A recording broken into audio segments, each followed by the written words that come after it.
ड्रामे की स्टार्टिंग में याओ के हस्बैंड का बर्थडे था, इसलिए घर में छोटी सी पार्टी रखी गई थी। पार्टी में टिंगयन की बचपन की दोस्त लिली भी मौजूद थी। वो हर समय उसे चिपकी रहती थी और याओ को बार बार नीचे दिखाने की कोशिश करती थी। फिर वो ट्रूथ एंड डेयर का गेम खेलते हैं।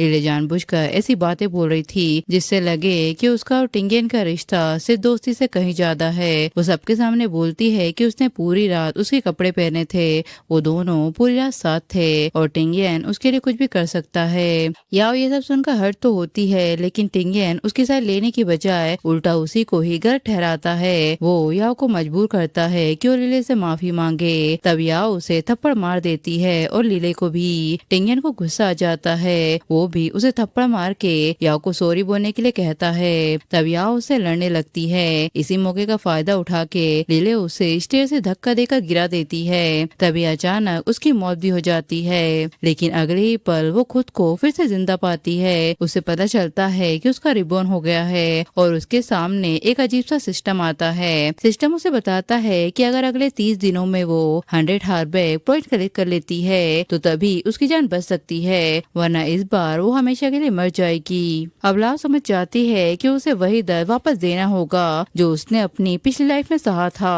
तभी लिले उसके रूम में उसके हस्बैंड के कपड़े पहनकर आ जाती है। टिंगयन कहता है कि गलत मत समझो, लिले अपने कपड़े लाना भूल गई थी तो मैंने उसे अपने कपड़े उधार दे दिए। लेकिन इस बार यह पहले जैसे कमजोर नहीं थी। बर्थडे पार्टी में याओ अपने मेल बेस्ट फ्रेंड सोंगयन को बुला लेती है। जैसे लिले और टिंगयन बेस्ट फ्रेंड वाली बाउंड्रीज को करते थे, वैसे ही याओ भी वही बिहेवियर करने लगती है। सब लोग कहते हैं कि चलो ट्रूथ एंड डेयर खेलते हैं। लिले कहती है कि मैं सच बताती हूँ, मुझे टिंगयन के हर बॉडी का साइज पता है। स्कूल में वो बिल्कुल पतला था। तब सोंगयन कहता है कि मुझे भी याओ के मेजरमेंट याद हैं। स्कूल टाइम में उसका फिगर एकदम परफेक्ट था, जिससे टिंगयन को गुस्सा आ जाता है। वो कहता है कि तुम्हें पता भी है कि तुम क्या कर रही हो। याओ कहती है कि जेलस क्यों हो रहे हो, बेस्ट फ्रेंड के बीच तो मजाक चलता रहता है। टिंगयन कहता है कि कौन सा बेस्ट फ्रेंड, वो तो एक आदमी है। याओ कहती है तो मैं कोई उसके साथ भाग नहीं जाऊंगी। टिंगयन कहता है तो एक आदमी तुम्हारी बॉडी मेजरमेंट ले तो क्या ये नॉर्मल है। याओ कहती है कि अरे दोस्ती में लड़का लड़की क्या देखना, तुम और लिले भी तो बेस्ट फ्रेंड हो। टिंगयन कहता है कि वो बात अलग है, लिले मुझे भाई की तरह ट्रीट करती है। याओ कहती है कि और सॉन्ग भी मुझे बहन मानता है, फिर इसमें डिफरेंट क्या हुआ। तभी उसके हार्ट ब्रेक पॉइंट धीरे धीरे बढ़ने लगते हैं। अब दर्द याओ को नहीं बल्कि टिंगयन को होने लगा था। याओ उससे कहती है कि सॉन्ग अभी एयरपोर्ट से आया है सिर्फ तुम्हारा बर्थडे अटेंड करने के लिए, और तुमने बिना बात के उस पर ड्रिंक गिरा दी, तुम्हें उसे सॉरी बोलना चाहिए। तब सॉन्ग कहता है कि छोड़ो ना, छोटी सी बात के लिए तुम दोनों हस्बैंड वाइफ फाइट मत करो। टिंगयन कहता है कि तुम क्या बकवास कर रहे हो, वो मेरी वाइफ है। सॉन्ग कहता है कि अगर तुम्हें मेरी प्रेजेंट पसंद नहीं है तो मैं यहाँ से चला जाता हूँ। याओ कहती है कि चलो मैं तुम्हें होटल तक ड्रॉप कर देती हूँ। इसके बाद याओ सॉन्ग से थैंक यू बोलती है कि वो एक कॉल पर ही उसके लिए अब्रॉड से यहाँ आ गया। सॉन्ग कहता है कि मुझे भी नहीं लगा था कि तुम इतना बोल्ड स्टेप लोगी। याओ सोचती है कि पिछली लाइफ में मैंने सबसे दूरी बना ली थी सिर्फ टिंगयन की वजह से, लेकिन अब ऐसा नहीं होगा। अगर हम साथ खुश नहीं रह सकते तो मैं उससे डिवोर्स ले लूंगी। लेकिन सिस्टम ने सिर्फ उसे 30 दिन दिए थे, अगर उसे सरवाइव करना है तो उसे टिंगयन से हार्ट ब्रेक पॉइंट कलेक्ट करनी ही है। इसलिए वो डिसाइड करती है कि अभी वो डिवोर्स नहीं करेगी, पहले अपना मिशन पूरा करेगी। घर लौटते ही टिंगयन गुस्से में फट पड़ता है। वो उससे कहता है कि तुमने मुझे समझ क्या रखा है, सबके सामने तुमने ऐसा क्यों किया। याओ कहती है कि सॉन्ग सिर्फ फैशन डिजाइनर है, मैंने उससे सिर्फ अपनी ड्रेस डिजाइन करवाई थी। अगर मुझे उसके लिए कोई फीलिंग्स होती तो मैं बहुत पहले ही उसके साथ शादी कर चुकी होती। फिर वो टिंगयन को शांत करने के लिए उसे बर्थडे गिफ्ट देती है। बाहर से गिफ्ट बहुत ही एक्सपेंसिव लग रहा था, लेकिन जब वो उसे खोलता है तो उसे पता चलता है कि उसका दिया हुआ डायमंड कॉलर सोंगयन को गिफ्ट कर दिया गया है। सॉन्ग खुशी से उसे पहनकर फ्रंट करता है और उसके साथ जो फ्री के बटन आए थे वो उसने टिंगयन को गिफ्ट कर दिए। ये देखकर टिंगयन का दिल पूरी तरह से टूट जाता है। याओ को याद आता है कि पिछले लाइफ में उसका हस्बैंड भी उसकी चीज चीजें लिले को दे देता था और फ्री गिफ्ट लाकर उसे पकड़ा देता था। टिंगन कहता है कि मैंने तो वही एक्सपेंसिव सीरी वाली चीजें अपनी बेस्ट फ्रेंड के लिए भी खरीदी थी। ये सुनकर याओ को रियलाइज होता है कि अब उसके लिए कोई भी चीज खास नहीं रही। प्रेजेंट में वो टिंगन से कहती है कि तुम बस ज्यादा सोच रहे हो, दोनों सेम कलेक्शन के हैं इसलिए साथ में लिए थे। और जो शर्ट तुमने देखी थी ना वो तो सिंपल सी डेली वेयर वाली डिजाइन थी और जो स्पेशल गिफ्ट था वो तो मैंने सॉन्ग को दे दिया, उसको थोड़ी क्लासी चीजें पसंद है। चलो बस करो, अब मैं सोने जा रही हूँ। इसके बाद सुबह यह सोचती है कि टिंगन मुझसे बच रहा है, लास्ट एडजस्टमेंट के बाद से वो मेरे सामने नहीं आया और सिस्टम से कहती है कि मुझे बैंकेट हॉल का एड्रेस भेजो।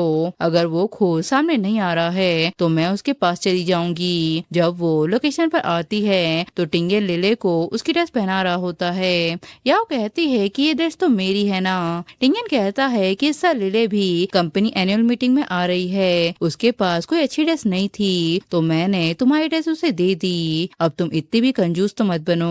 लिले कहती है कि अगर भाभी को प्रॉब्लम हो रही है तो मैं ड्रेस उतार देती हूँ। याओ कहती है कि मत उतारो, तुम पर ये काफी क्यूट लग रही है। तभी वहाँ सॉन्ग टिंगन का कोट पहनकर आ जाता है जो उसने मीटिंग के लिए बनवाया था। तब याओ उसे वो वॉच पहनाने लगती है जो उसने वेडिंग पर टिंगन को गिफ्ट की थी। टिंगन गुस्से में कहता है कि तुमने मेरे कपड़े उसे क्यों पहनाए। याओ कहती है कि उस दिन तुमने ही सॉन्ग के सूट पर वाइन गिरा दी थी और तुमने सॉरी तक भी नहीं बोला था, इसलिए मैंने कंपनसेशन के तौर पर उसे ड्रेस दे दी। टिंगन कहता है तो फिर तुमने इसे वॉच क्यों पहनाई है। याओ कहती है कि तुम तो ये वॉच नहीं पहनते थे तो मैंने उसको ये दे दी, सिर्फ एक ज्वेलरी सेट ही तो है, अब तुम इतने भी कंजूस क्यों बन रहे हो। याओ को याद आता है कि पिछली जिंदगी में उसकी मॉम की चीजें लिली को दे दी गई थी। फ्लैशबैक में याओ लिली से कहती है कि तुमने मेरा ब्रेसलेट क्यों पहन रखा है। टिंगन कहता है कि तुम तो घर पर फालतू इतनी सारी ज्वेलरी को रखती हो, एक लिली को दे दोगी तो क्या हो जाएगा। याओ कहती है कि तुम्हें पता है ना कि वो मेरी मॉम की निशानी है। लिली कहती है कि अच्छा ठीक है, मैं तुम्हें वापस कर देती हूँ और वो उसे नीचे गिरा देती है और कहती है कि तुम्हारी वाइफ तो कितनी कंजूस है, मुझे तो वैसे भी ये सब पसंद नहीं। टिंगन कहता है कि गुस्सा मत हो, मैं तुम्हारी मसाज कर देता हूँ। प्रेजेंट में सॉन्ग याओ से कहता है कि तुमने आज मुझे ट्रीट देने का प्रॉमिस किया था।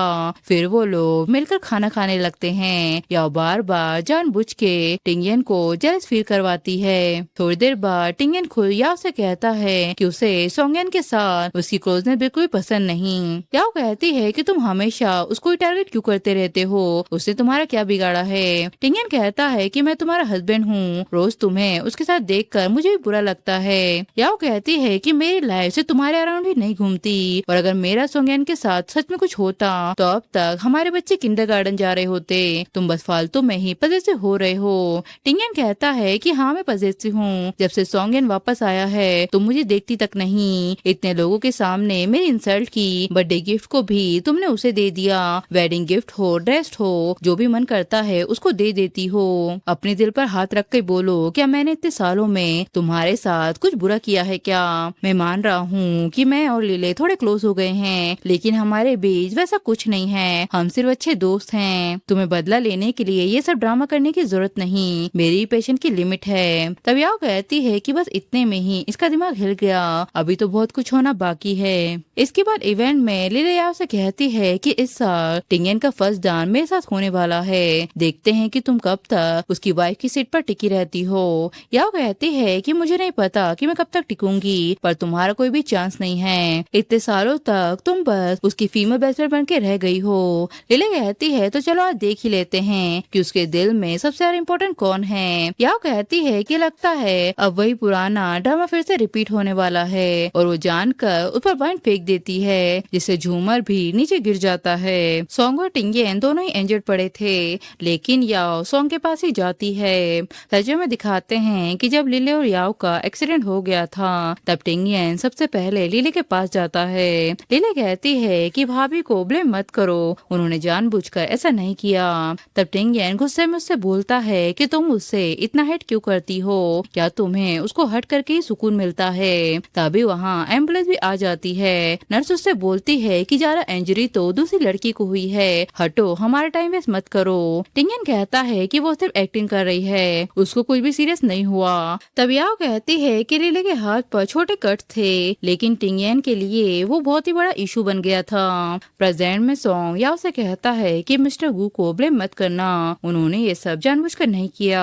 तब याओ टिंगयन से कहती है कि तुमने उसको हर्ट करने की कोशिश क्यों की। टिंगयन कहता है कि मैंने ऐसा कुछ नहीं किया, यहाँ हर जगह कैमरे लगे हुए हैं। याओ कहती है कि मुझे कैमरा देखने की जरूरत नहीं, मैं सिर्फ अपनी आंखों पर भरोसा करती हूँ, सिर्फ इससे क्योंकि मेरी सॉन्ग से अच्छी बॉन्डिंग है। तुम इतना नीचे गिर जाओगे क्या?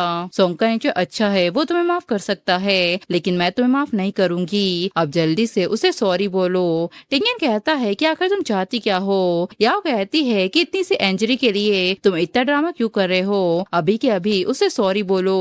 टिंगयन कहता है कि बिल्कुल नहीं, तुम लोग जबरदस्ती मुझसे अपॉलॉजी लिखवाओगे क्या।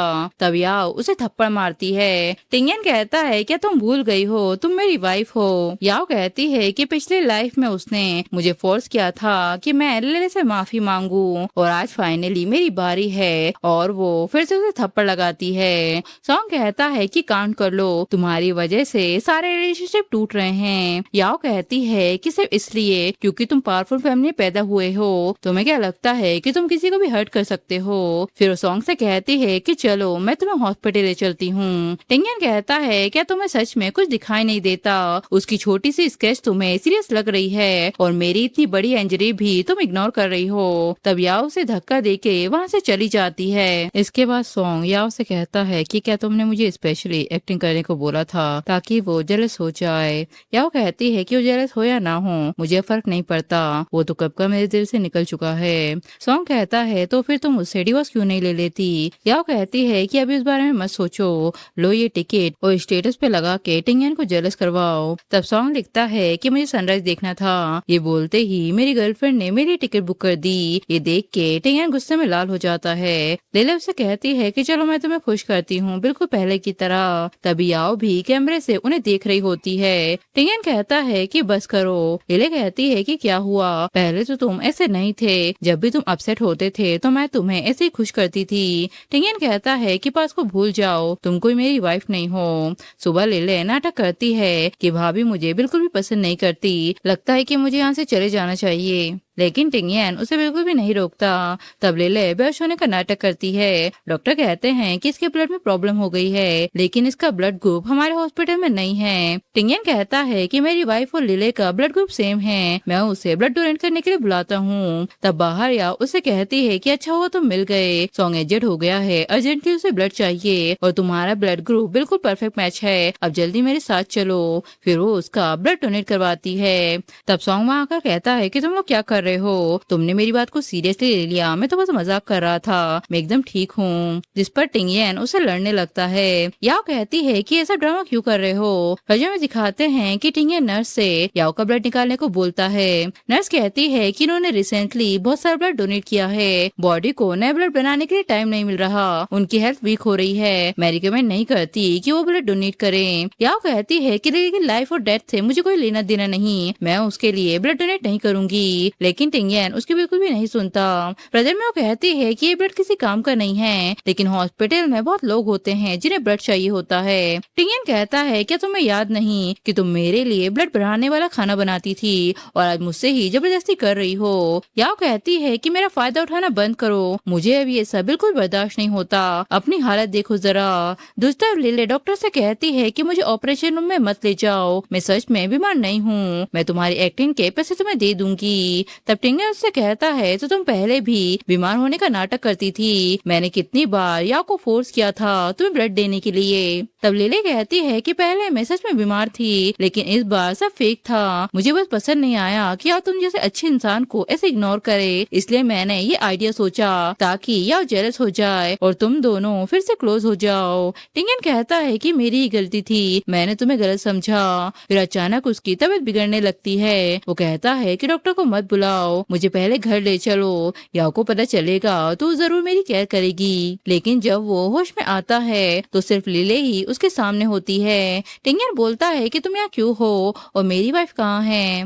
लिले कहती है कि मैंने उसे बोला था पर उसे तुम्हारी बिल्कुल भी परवाह नहीं है। टिंगयन सोचता है कि क्या वो सच में मुझे छोड़ चुकी है। लिले कहती है क्या तुम्हें भूख लगी है, कुछ खाओगे तुम। टिंगयन कहता है कि मुझे पेट में बहुत ही अजीब लग रहा है, तुम मेरे लिए सूप बना दो। लिले कहती है पर मुझे सूप बनाना नहीं आता, आता। टिंगन कहता है कि कोई बात नहीं, मैं खुद बना लेता हूँ। तभी वहाँ याओ सॉन्ग के साथ रह जाती है। टिंगन कहता है तो तुमको घर आने की फुर्सत मिल गई। याओ कहती है कि मैं तो सिर्फ खाना बनाने आई हूँ। तब टिंगन अंदर ही अंदर खुश हो जाता है। उसे लगता है कि याओ अभी भी उसकी केयर करती है, लेकिन अगले ही पल उसका दिल फिर से टूट जाता है जब उसे पता चलता है कि जो नूडल बने थे वो उसके लिए नहीं बल्कि सॉन्ग के लिए थे।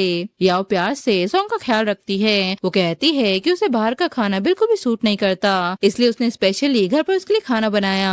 टिंगन कहता है कि क्या ये खाना मेरे लिए नहीं है। तब याओ बताती है कि वो पिछली लाइफ में 4-4 घंटे टिंगन के लिए खाना बनाती थी, लेकिन वो लिले के साथ बाहर खाना खा के आ जाता था और उससे कहता था कि तुम्हें कितनी बार बोला है मेरे लिए खाना मत बनाया करो। तब प्रेजेंट में टिंगन गुस्से में सॉन्ग से कहता है कि तुम मेरे घर में खाना नहीं खा सकते। तब याओ उसे थप्पड़ मारती है और कहती है कि सॉन्ग तो सिर्फ घर का मेहमान है, बिना मेरी परमिशन के कोई उसे घर से नहीं निकाल सकता। टिंगन कहता है कि मेरा घर है, तुम आउटसाइडर को यहाँ नहीं ला सकती। याओ कहती है तो फिर लीले भी तो आउटसाइडर है। टिंगन कहता है कि वो सिर्फ मेरी बहन है। याओ कहती है तो सॉन्ग भी मेरा भाई है, भूलो मत कि ये घर से तुम्हारा नहीं है, मैंने भी इसे पैसे मिलाए थे। तब लीले कहती है कि ठीक है मैं यहाँ से चली जाती हूँ। तभी टिंगन याओ से पूछता है कि मेरे और सॉन्ग में से तुम्हारे लिए कौन ज्यादा इम्पोर्टेंट है। याओ कहती है कि मैं थक चुकी हूँ, वो सिर्फ मेरा क्लोज फ्रेंड है, तुम्हारा शक आखिर कब खत्म होगा। तब टिंगन कहता है कि या तो घर में वो रहेगा या मैं। ऐसा बोलकर वो जाने लगता है, लेकिन आधे रास्ते में ही उसका माइंड चेंज हो जाता है। जब वो वापस आता है तो सॉन्ग याओ को फॉरहेड किस कर लेता है, जिस पर टिंगन सॉन्ग को पंच मारता है। याओ कहती है कि तुम्हारी हिम्मत कैसी हुई उसे मारने की। टिंगन कहता है कि जब उसने तुम्हें किस किया तो तुमने उसे दूर क्यों नहीं हटाया। रजो में दिखाते हैं कि जब आधी रात में याओ उठती है तो टिंगन उसके पास नहीं होता। उसे वॉशरूम से अजीब सी आवाजें आ रही होती हैं। वो कहती है कि ये सब क्या हो रहा है। लीला बोलती है कि वो बस मेरी पीठ रगड़ रहा था, हमारे बीच कुछ भी गलत नहीं है। टिंगन कहता है कि हाँ मैं उसे अपनी बहन जैसी मानता हूँ, तुम गलत मत सोचो। तब प्रेजेंट में याओ उससे कहती है कि ये बस एक किसी तो थी, इतना बवाल क्यों मचा रहे हो। टिंगन कहता है कि मैं तुम्हारा हस्बैंड हूँ, कोई तुम्हें ऐसा किस करेगा तो क्या मुझे बुरा नहीं लगेगा। याओ कहती है कि फ्रेंड में तो किस करना नॉर्मल बात होती है। तब टिंगन चिढ़ के वहाँ से चला जाता है। उधर सिस्टम याओ को वार्निंग देता है कि मिशन कंप्लीट करने के लिए टिंगन का हार्ट ब्रेक लेवल और बढ़ाना पड़ेगा, वरना तुम्हारी जान खतरे में पड़ सकती है। इसी बीच दोनों एक पार्टी में अलग अलग पार्टनर के साथ पहुँचते हैं। उन्हें देखकर लोग गॉसिप करने लगते हैं कि पहले तो ये दोनों हमेशा साथ आते थे, लेकिन अब इनका रिश्ता सिर्फ दिखावे का रह गया है। तभी याओ को वोमिटिंग होने लगती है। लीले कहती है कि कहीं वो प्रेग्नेंट तो नहीं हो गई, जिस पर टिंगन हॉस्पिटल पहुंचता है। उसे याओ की मेडिकल रिपोर्ट दिखाई जाती है, जिससे रिपोर्ट देखकर उसके होश उड़ जाते हैं क्योंकि उसमें प्रेगनेंसी का जिक्र था। वो गुस्से में याओ से सवाल करने लगता है। तब याओ मासूम बनने की एक्टिंग करती है और कहती है कि सॉन्ग तो सिर्फ मेरा अच्छा दोस्त है, लेकिन टिंगन अब किसी की बात सुनने के मूड में नहीं होता। वो याओ से पूछता है कि क्या तुमने कभी मुझसे सच में प्यार भी किया था या नहीं। उसे लगता है कि याओ ने उसे धोखा दिया। याओ कहती है कि ये बच्चा तुम्हारा ही है, जब तुम लास्ट नाइट ड्रंक करके आए थे तब तुमने मुझे पकड़ लिया था। लीला कहती है कि शादी से पहले ही टिंगन ने खुद सर्जरी करवाई थी ताकि उसके बच्चे ना हो सके, यानी तुम्हारे पेट में जो बच्चा है वो उसका हो ही नहीं सकता। फ्लैशबैक में दिखाते हैं कि याओ के मरने से पहले लिले ने उसे ये बात बताई थी, वरना ये बात उसे कभी पता नहीं चलती। वो उससे कहती है कि मुझे खुश करने के लिए टिंगन ने शादी से पहले सर्जरी करवाई थी, इसलिए कभी तुम्हारे बच्चे नहीं हुए। प्रेजेंट में टिंगन कहता है कि मैं तुम्हें चॉइस देता हूँ, इस बच्चे को गिरा दो, मैं सब कुछ भूल जाऊंगा। लेकिन याओ सीधे डिवोर्स की बात करती है। उसकी आंखों में अब कोई इमोशन नहीं बचा होता। टिंगन कहता है कि तुमने मुझे बताया क्यों नहीं कि तुम सॉन्ग से प्यार करती हो। तब उसके गुस्से से 100 हार्ट ब्रेक पॉइंट कंप्लीट हो जाते हैं। या उससे कहती है क्योंकि तुम किसी काम के नहीं रहे। टिंगन कहता है कि मुझे पता है बहुत सी औरतें गलतियां करती हैं, मुझे पता है कि इस आदमी ने ही तुम्हें सेड्यूस किया होगा, लेकिन या उसकी एक भी नहीं सुनती। वो उससे डिवोर्स पेपर पे साइन करने के लिए बोलती है, लेकिन टिंगन बोलता है कि मैं तुम्हें कभी डिवोर्स नहीं दूंगा। उधर लिले लगातार टिंगन को भड़काती रहती है। वो कहती है कि याव सिर्फ एक हाउसवाइफ थी, वो इतनी बड़ी प्रॉपर्टी और शायद डिजर्व नहीं करती। लेकिन टिंगन की हालत ऐसी हो चुकी थी कि उसे अब पैसे या बिजनेस की परवाह नहीं रहती। वो सिर्फ इतना सोचता है कि अगर याव चली गई तो उसकी पूरी दुनिया ही खत्म हो जाएगी। वो उसे बताता है कि अगर मैंने याव से डिवोर्स ले लिया तो कंपनी के 60% शेयर उसे मिल जाएंगे। फिर जब दिखाते हैं कि जब टिंगन का बिजनेस बाबा फेल हो रहा था तब वो याव ही थी जो हमेशा उसका हौसला बढ़ाती थी। बर्थडे वाले दिन भी तभी टिंगन दुखी होकर कहता है कि उसकी डील फिर से टूट गई। लेकिन याओ मुस्कुराकर बोलती है कि एक दिन तुम जरूर सक्सेस होगे, और फिर वही होता है। कुछ समय बाद टिंगन खुशी से चिल्लाता है कि उसकी कंपनी फाइनल सक्सेसफुल हो गई। वो याओ से कहता है कि अगर तुम मेरे साथ नहीं होती तो मैं कभी इस मुकाम तक नहीं पहुंच पाता। प्रेजेंट में वो रोकर कहता है कि उसे इतनी जल्दी किसी और से प्यार कैसे हो गया। तभी याओ घर वापस आती है। टिंगन सोचता है कि शायद वो डिवोर्स लेने आई है, लेकिन अचानक घर के सर्वेंट उसका सारा सामान पैक करना शुरू कर देते हैं। तभी सॉन्ग वेडिंग फोटो को जानबूझकर गिरा के तोड़ देता है। टिंगन कहता है कि तुम इसे हमारी वेडिंग फोटो को ऐसे कैसे तोड़ने दे सकती हो।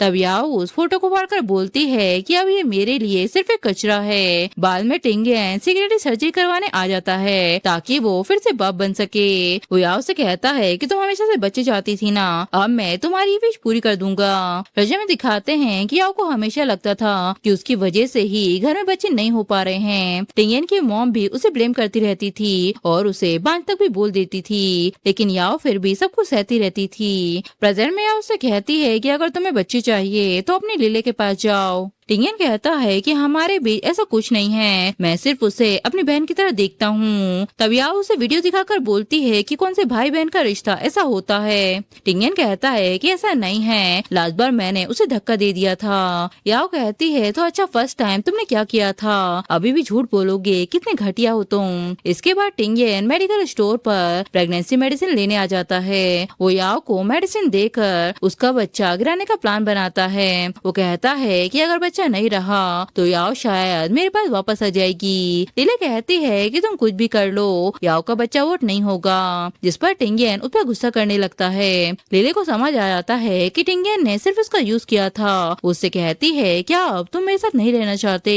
तब टिंगन साफ कह देता है कि मैंने कभी भी तुमसे प्यार नहीं किया था, मेरे दिल में तुम हमेशा एक बहन जैसी थी। जिस पर लीले उससे बोलती है कि कौन सा भाई अपनी बहन के साथ सोता है, तुमने मेरी सालों की मेहनत बर्बाद कर दी। तब टिंगन उसे थप्पड़ मार के बोलता है कि अगर तुम शुरू से ही हमारे बीच जहर ना घोलती तो शायद मेरा घर नहीं टूटता। अब निकल जाओ मेरे घर से, दोबारा अपनी शक्ल मत दिखाना। इसके बाद याओ अपने घर पर आराम कर रही होती है। तभी एक मैड सूप लेकर आती है। वो कहती है कि मुझे मिस्टर सॉन्ग ने भेजा है आपको सूप देने के लिए। तभी सॉन्ग वो आकर कहता है कि तुम अकेले अकेले सूप पी रही हो और मुझको बुलाया भी नहीं। याओ कहती है क्या तुमने ये सूप नहीं भिजवाया था। सॉन्ग कहता है कि नहीं तो मैं तो अभी अभी काम से आया हूँ। हॉस्पिटल से इन्वेस्टिगेशन के बाद सॉन्ग उसे बताता है कि उस सूप में प्रेगनेंसी रोकने की मेडिसिन थी। तब वो लोग मैट से कहते हैं कि बताओ तुम्हें किसने भेजा। मैट कहती है कि मुझे मिस्टर सॉन्ग ने भेजा था। सॉन्ग कहता है कि मैं तो तुम्हें जानता भी नहीं हूँ, फिर मैं तुम्हें क्यों भेजूंगा। तब याओ कहती है कि बताओ वरना हम पुलिस को बुला लेंगे। तब मैट डर कर बोल देती है कि प्रेसिडेंट टिंगन ने ही मुझे सूप पहुँचाने के लिए भेजा था। इसके बाद वो लोग टिंगन को हॉस्पिटल में बुलाते हैं। टिंगन खुश होकर बोलता है कि तुम्हारा बच्चा चला गया ना, जिस पर सॉन्ग उसे पंच मारता है। फिर भी टिंगन बेशर्मों की तरह कहता है कि उस बच्चे को तो कभी होना ही नहीं चाहिए था। वो याओ से कहता है कि अब तुम्हारे पास सिर्फ मैं ही बचा हूँ, हम फ्यूचर में और बच्चे कर लेंगे। तब याओ से मेडिकल रिपोर्ट दिखाकर बोलती है कि तुम्हारी फर्टिलिटी तो कब की खत्म हो चुकी है, पहली कराई गई गलत सर्जरी की वजह से तुम्हारी बॉडी को परमानेंट डैमेज हुआ है। तुमने लीले के लिए किसी भी बेकार क्लिनिक से सर्जरी करवा ली थी, अब तुम कभी भी फादर नहीं बन सकते। ये सुनकर टिंगन के पैरों तले जमीन खिसक जाती है। सॉन्ग कहता है क्या तुम्हारे पास पैसे नहीं थे जो तुम ऐसे छोटे क्लिनिक गए थे। टिंगन कहता है कि ये रिपोर्ट फेक है, तुमसे मुझसे बदला लेने के लिए झूठ बोल रही हो। याओ कहती है कि अगर तुम्हें यकीन नहीं होता तो जाके डॉक्टर से पूछ लो। तब डॉक्टर से बताते हैं कि रिपोर्ट बिल्कुल असली है, आप तो हॉस्पिटल से चले गए थे, इसलिए हमने आपकी वाइफ को बुलाकर ये रिपोर्ट दी थी। रोजा में दिखाते हैं कि लीले टिंगन से बोलती है कि अब तो तुम्हारी शादी होने वाली है, कल को तुम्हारे बच्चे भी होंगे और मैं बस यूं ही अकेले रह जाऊंगी। तब टिंगन उससे कहता है कि अगर तुम मुझे छोड़ नहीं पा रही हो तो मैं अपनी सर्जरी करवा लूंगा, फिर मेरे और याओ के बच्चे कभी नहीं होंगे। लीला कहती है तो मेरे साथ चलो, मेरा एक फ्रेंड है जिसने अभी अभी अपना प्राइवेट क्लिनिक खोला है, वो ये बात किसी को भी नहीं बताएगा। प्रेजेंट में टिंगन को अपनी गलती का एहसास होता है। वो याओ से कहता है कि मुझसे बहुत बड़ी गलती हो गई, मुझे लीले पर भरोसा नहीं करना करना चाहिए था। याओ कहती है कि अब सच सबके सामने आ गया है, असली प्रॉब्लम तुम में ही थी। इतने सालों तक तुम गलत इंसान को दोष देते रहे। वजह में दिखाते हैं कि उसकी मॉम याओ से कहती है कि तुम बच्चे तक तो नहीं कर सकती, फिर चिकन क्यों खा रही हो। याओ टिंगन से कहती है कि तुम्हारी मॉम मेरी इंसल्ट कर रही है, क्या तुम कुछ भी नहीं बोलोगे। टिंगन कहता है कि अगर तुम बच्चा कर सकती तो मेरी मॉम तुमसे ऐसी बातें करती ही नहीं। प्रेजेंट में याओ कहती है कि अब शर्मिंदा होने से क्या फायदा, दोबारा अपनी शक्ल मुझे मत दिखाना। तब पुलिस टिंगन से कहती है कि तुमने किसी और की बॉडी को हार्म करने की कोशिश की थी, अब हमारे साथ चलो। इसके बाद लिले उसकी बेल करवाती है। टिंगन कहता है कि बेल करवाने से क्या फायदा, अगर तुम मुझे उस छोटे क्लिनिक में ना ले जाती तो मेरी लाइफ ऐसी बर्बाद नहीं होती, आज मैं बाप भी नहीं बन सकता। लिले कहती है कि उस वक्त मैं तुम्हारे प्यार में पागल हो गई थी, मुझे नहीं पता था कि बात इतनी बिगड़ जाएगी। तुम भूल रहे हो कि डिवोर्स अग्रीमेंट में याओ को कंपनी के 60% शेयर मिलने वाले हैं। याओ ने ही पहले धोखा दिया था, उसने ही दूसरे आदमी के बच्चे के साथ तुम्हें चीट किया है। अब वो तुम्हारी आधी प्रॉपर्टी लेकर किसी और के साथ खुश रहेगी और तुम बस इसे अकेले ही रह जाओगे, लेकिन मैं तुम्हें कभी छोड़कर नहीं जाऊंगी। तब टिंगन कहता है कि ठीक है, मेरे लिए लॉयर अरेंज करो। इसके बाद मीटिंग में टिंगन याओ से कहता है कि मैं इंश्योर करूंगा तुम्हें कुछ भी ना मिले, अच्छी तरह सोच लो, कंपनी चलाना कोई बच्चों का खेल नहीं होता, और जिस आदमी के तुम साथ हो वो कोई बिजनेसमैन नहीं है, वो तो बस एक साधारण सा डिजाइनर है। क्या वो तुम्हें मेरी तरह लग्जरी लाइफ दे पाएगा। याओ कहती है कि इस कंपनी पर मेरा हक है, तुम्हारा कोई एहसान नहीं। इस कंपनी में मेरे पेरेंट की मेहनत के पैसे लगे थे, और वैसे भी मुझे कंपनी नहीं चलानी, मैं अपने शेयर बेच दूंगी। इतने पैसों के साथ मैं अपनी लाइफ आराम से जी सकती हूँ, मैं ट्रेवल करूंगी, जो मन करेगा वो करूंगी, कम से कम तुम्हारे साथ सफर तो नहीं करूंगी। टिंगन कहता है कि भूलो मत, तुम्हारा अफेयर था, मैं प्रूव कर सकता हूँ कि तुम्हारा बच्चा किसी और का था, फिर तुम्हें एक पैसा भी नहीं मिलेगा। याओ कहती है कि मैं कभी प्रेग्नेंट थी ही नहीं, तुम्हारी बात की कोई वैल्यू नहीं, मैंने तुम्हें कब कहा कि मैं प्रेग्नेंट हूँ, चाहे तो अपनी लीले से पूछ लो। रजू में दिखाते हैं कि याओ जानबूझकर लीले को सुनाने के लिए सॉन्ग से कहती है कि इस महीने मेरा पीरियड मिस हो गया, मुझे लगता है कि मैं प्रेग्नेंट हूँ। तब लीले भी उनकी बातें सुन लेती है। प्रेजेंट में याओ कहती है कि अब जल्दी से साइन करो, वरना मैं तुम्हारे शेयर तुम्हारे दुश्मन कंपनी को बेच दूंगी। घर में आकर लीले उससे कहती है कि मैंने याओ की फेक मेडिकल रिपोर्ट बनाई थी, मुझे लगा था कि इसका अफेयर चल रहा है, इसलिए मैंने सब कुछ तुम्हारे लिए किया। टिंगन कहता है कि तुम मेरी बहन हो या दुश्मन हो, तुम्हारी वजह से मैंने सब कुछ खो दिया, यहाँ तक कि मैं अब बाप भी नहीं बन सकता। तब लीले उसे मारकर वहाँ से भाग जाती है। इसके बाद टिंगन या उसे कहता है कि मैं लीले को अपनी लाइफ से निकाल दूंगा, कंपनी में तुम्हें दे दूंगा, बस एक बार मेरे पास वापस आ जाओ। सॉन्ग कहता है कि याओ अब उस फेज से आगे बढ़ चुकी है और तुम्हें अब रिग्रेट हो रहा है। याओ कहती है कि ये सब तुमने खुद चूज किया था, और गार्ड से उसे धक्के मारकर निकलवा देती है। टिंगन का गुस्सा और फ्रस्ट्रेशन बढ़ता ही जा रहा था। तभी लीले अपने हस्बैंड के साथ सामने आती है। टिंगन बोलता है कि तुम्हारी वजह से मैंने याओ को खो दिया और तुम अब इतनी आराम की लाइफ जी रही हो। फिर वो हॉस्पिटल में आकर उससे कहता है कि वो तुम्हारा हस्बैंड है ना, एक टाइम था जब तुम मेरे पीछे पड़ी थी, तुम्हारी वजह से मैं कभी फादर नहीं बन पाऊंगा। लीला कहती है कि मुझे माफ कर दो, तब मैं इमेच्योर थी, मैंने गलत तरीके से तुम्हारे और याओ के बीच प्रॉब्लम क्रिएट की। अब मेरी अपनी फैमिली है, हस्बैंड है और बच्चा भी है। तब मुझे समझ आया कि मैंने कितना गलत किया था। मैं दिल से तुमसे सॉरी बोलती हूँ और उम्मीद करती हूँ कि तुम भी पास को भूल कर आगे बढ़ोगे। टिंगन कहता है कि आगे कैसे बढ़ जाऊँ, तुमने मेरी शादी बर्बाद कर दी, मेरा घर तोड़ दिया, मेरा फ्यूचर खत्म कर दिया, और अब खुद हैप्पी लाइफ एंजॉय कर रही हो, मेरे तो अब कई बच्चे भी नहीं होंगे। तब लीला उसे कहती है कि तुम्हारी कंडीशन के जिम्मेदार तुम खुद हो। तब टिंगन उसे धक्का दे देता है, जिससे लीला वहाँ बेहोश हो जाती है। उसका हस्बैंड कहता है कि तुम मेरी वाइफ के साथ ऐसा बिहेव कैसे कर सकते हो। टिंगन कहता है कि मैंने जानबूझकर कुछ नहीं किया था। फिर वो आखिरी बार याओ के सामने आ जाता है और उससे कहता है कि प्लीज एक बार मेरी तरफ देख लो, मेरी लाइफ की सबसे बड़ी खुशी तुमसे मिलना था और सबसे बड़ा पनिशमेंट तुम्हें खो देना। मुझे तुम्हारी माफी नहीं चाहिए, बस तुम हमेशा खुश रहो। और आखिर में वो पुलिस को कॉल करता है। वो कहता है कि मैं सरेंडर करना चाहता हूँ, और इसी के साथ ये ड्रामा भी यही खत्म हो जाता है।